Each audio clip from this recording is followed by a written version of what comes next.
lovely people, welcome to another book chat. The recent roundup of stuff I've read at some point in my past. I've got 3 books to talk about. Let's crack on with it. Save your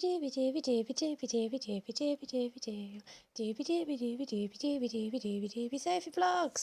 I'll start off with a book that I read on my Kindle. That is Such a Fun Age by Kiley Reid. This is was always talked about as following a black girl, Amira, who works as a babysitter to this white couple. Something happens to the house late at night, and so they ask her to take their child to just keep her occupied.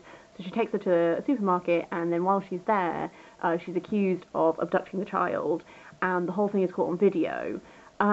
Actually, the book is sort of in many ways not always following Amira. We're often following Alex, who is the mother of the child that Amira babysits for, and then Kelly, who is the guy who records Amira, who they end up dating.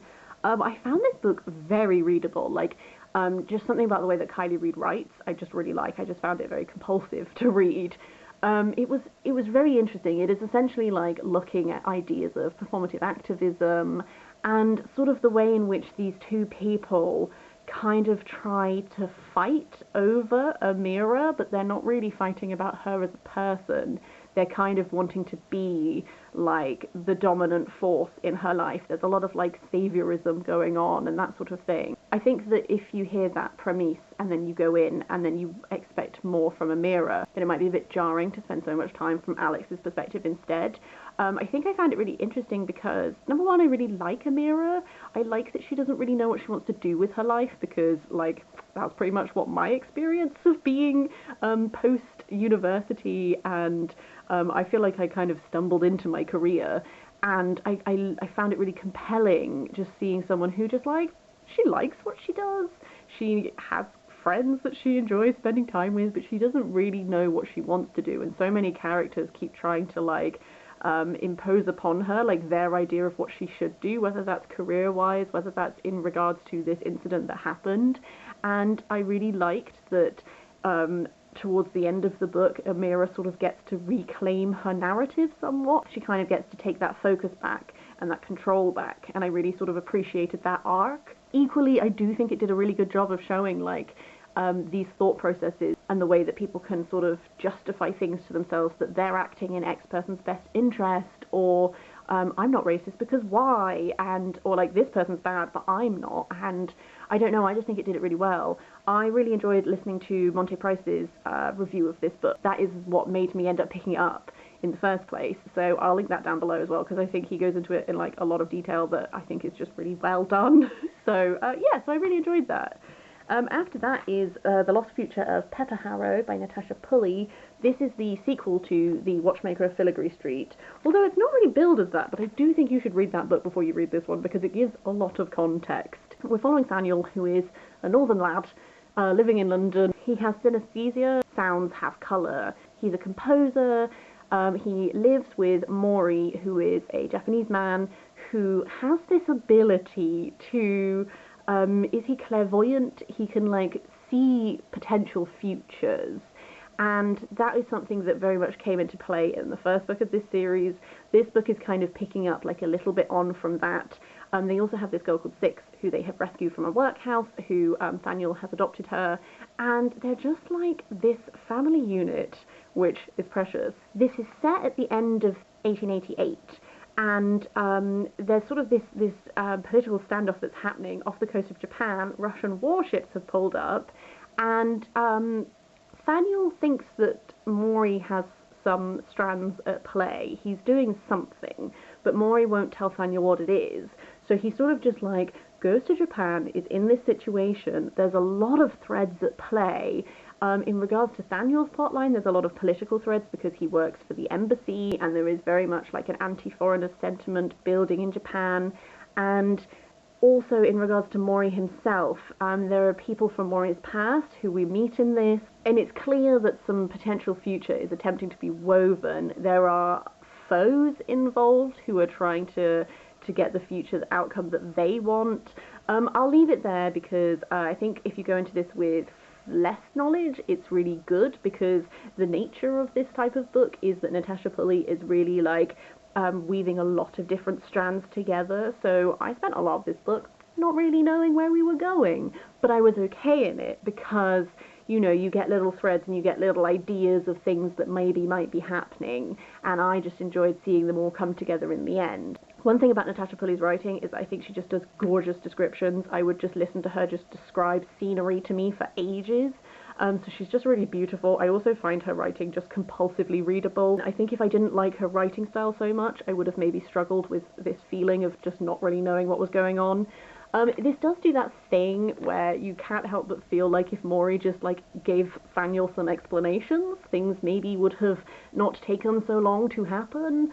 I think that's sort of a difficulty that you find in this type of plot, where it's like, if you guys had a conversation, this would probably be fine, but like then I wouldn't have a book. So another thing I will say is that I just really love Six as a character. I think it's pretty clear that she's intended to be autistic, it's just that they don't have the word for that at this particular time. And I just really liked the way that Samuel and Maury treat her. They're like always affirming to her that just because she does things differently to other people, like that's entirely fine, she's allowed to do that. They're trying to make sure that she's like equipped with everything she needs to go through life, but they also like deeply understand who she is as a person, and I just really, really loved that.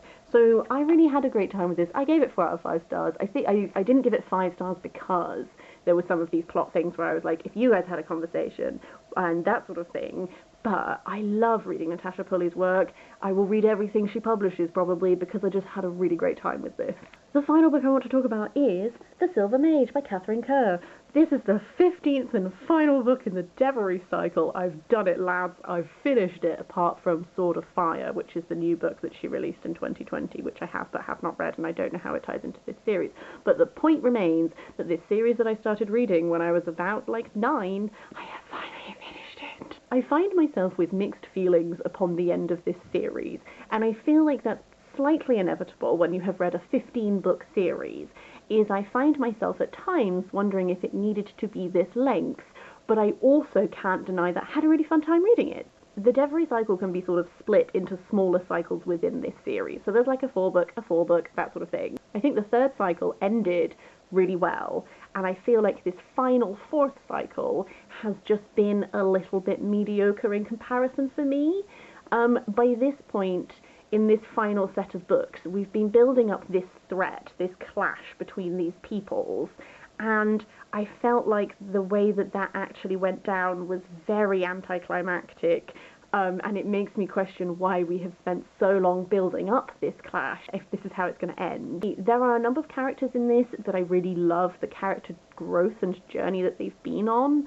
I really appreciate that by this point we have a number of women who are strong women. That was something which was occasionally lacking for me. Like, we had characters very early on, like Jill, who were fantastic, but I felt like we kind of just had Jill. Whereas by this point, we have a number of female characters that I think are just actually really great female characters.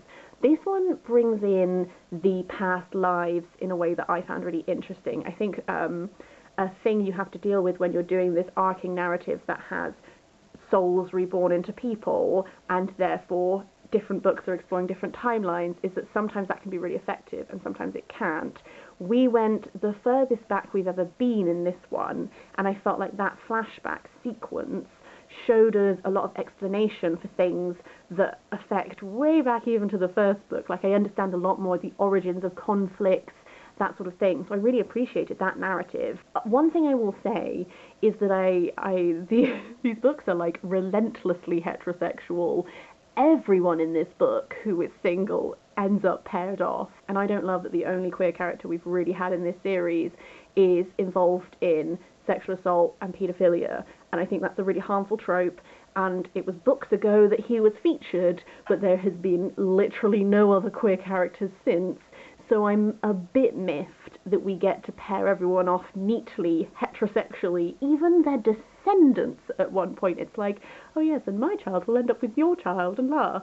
And yet, these souls are reborn time after time, and sometimes people who are lovers are reborn into same-sex pairings, and yet now we're just very strong friendships. And I just think that there's like a missed opportunity there to explore like a little bit more variety. So that's just a thing that I just feel about the series in general. I think, on the whole, I definitely have really enjoyed reading this. I'm not sure how much. I think there are pockets of greatness within this cycle. I think this final run has not been my favourite, although there have been glimmers within it that I've really enjoyed. I just question the need for all of the books to be the length they are, given that, like, some plot lines, like the Dragoon or whatever they're called, the otter people, didn't really go anywhere. I don't know. Maybe I'll eat my words when I read Sword of Fire and suddenly those little otter people are very relevant to the plot. But it's a series that I've had a mixed reading experience with, I think. And I find myself, on the whole, being satisfied to have completed it, but also I see some of the flaws in it, whilst also acknowledging some of the strengths. So yes, that's everything I wanted to talk about this week. As per usual, I would love to hear your thoughts on any of these books. Please do let me know in the comments down below. Otherwise, I hope you're having a really lovely day, and I will see you next time for something different.